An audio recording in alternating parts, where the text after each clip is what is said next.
প্ৰধানমন্ত্ৰী নৰেন্দ্ৰ মোদীৰ অসম ভ্ৰমণক লৈ সমালোচনা বিৰোধী।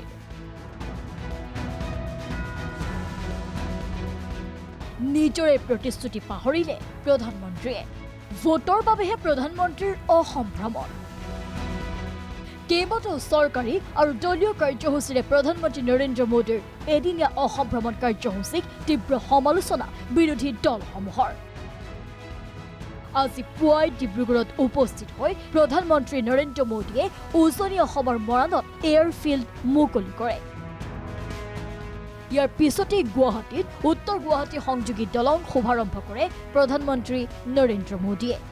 বিয়লি ভাগত খানাপাৰাত অনুষ্ঠিত দলৰ বুথ বিজয় সন্মিলনত কেইবা সহস্ৰাধিক দলীয় কাৰ্যকৰ্তাৰ সন্মুখত প্ৰধানমন্ত্ৰীগৰাকীয়ে ভাষণ প্ৰদান কৰে। প্ৰধানমন্ত্ৰীগৰাকীৰ এদিনীয়া ভ্ৰমণসূচীক ৰাইজৰ দলৰ সভাপতি তথা বিধায়ক অখিল গগৈয়ে তীব্ৰ সমালোচনা কৰে। ভাল দিনত অসমলৈ আহে প্ৰধানমন্ত্ৰী, কিন্তু বেয়া দিনত অসমলৈ ঘূৰি চাবলৈও সময় নাই বুলি সমালোচনা অখিল গগৈৰ। অসমৰ বাবে কি কৈছিল প্ৰধানমন্ত্ৰীয়ে বুলি সোঁৱৰাই দিলে অখিল গগৈয়ে। 2014ৰ পিছত এজনো বাংলাদেশী নাথাকে অসমত। কিমান বাংলাদেশী খেদিলে মোদীয়ে।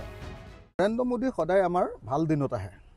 এতিয়া খৰাং কাল যে, এতিয়া যে বানপানী নাই, গতিকে মোদী আহিছে। হেৰো ইলেকশ্যনৰ আগত এই ৰাস্তাটোত কেইখনমান এনেকুৱা উৰাই দেখুৱালে আমাৰ অসমীয়া জাতিটো কি উন্নতি হ'ব। তেওঁ কৈছিলে যে বিজেপি চৰকাৰ আহিলে 2014 চনৰ 16 মে'ৰ পৰা বিদেশীয়ে টালি টোপোলা বান্ধি পলাব। আমি দেখিলোঁ যে যোৱা 10 বছৰ বিজেপি চৰকাৰখনে 1676 জন বিদেশীক অকল খেদিছে।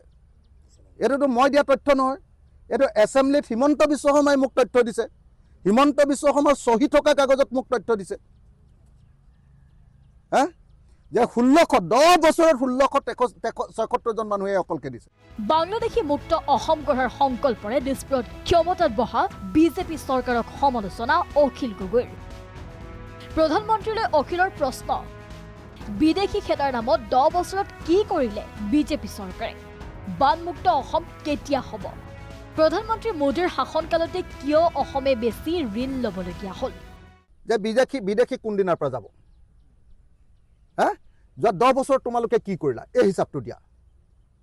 1 নম্বৰ। 2 নম্বৰ, মোদীয়ে কৈছিলে যে বানমুক্ত অসম কৰিম। অসমত বানমুক্ত অসম হ'লনে নাই?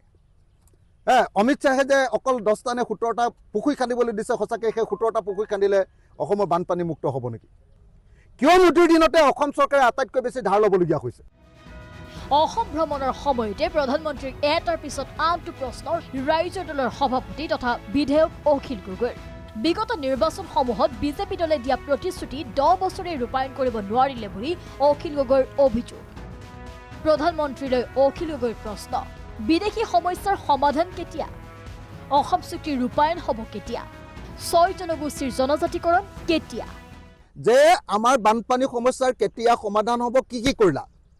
1, বিদেশী সমস্যাৰ কিয় সমাধান নকৰিলা? অকল কিয় 1674টাহে খেদিলা? কংগ্ৰেছতকৈও কিয় কম খেদিলা আৰু প্ৰফুল্ল মহন্ততকৈ কিয় কম খেদিলা? 2, 3, আমাক লাগে যে অসম চুক্তিখন কেতিয়া ৰূপায়ণ হ'ব? বিদেশীটো অসম চুক্তিৰ মতে 71 চনৰ পাছত অহা চবকে কেতিয়া খেদিব? আৰু 6 নম্বৰ দফা অনুসৰি আমাক সাংবিধানিক ৰক্ষা কবচ কেতিয়া দিব? 6 জনগোষ্ঠীৰ জনজাতিকৰণ কেতিয়া কৰিব? এইবিলাক কথাৰ নাই। হিন্দু মুছলমানৰ ৰাজনীতি কৰি ইয়াত ভোট দিবলৈ আহিছে। আনহাতে প্ৰধানমন্ত্ৰী নৰেন্দ্ৰ মোদীৰ এদিনীয়া অসম ভ্ৰমণ কাৰ্যসূচীক APCCৰ সভাপতি গৌৰৱ গগৈয়ে সমালোচনা কৰে।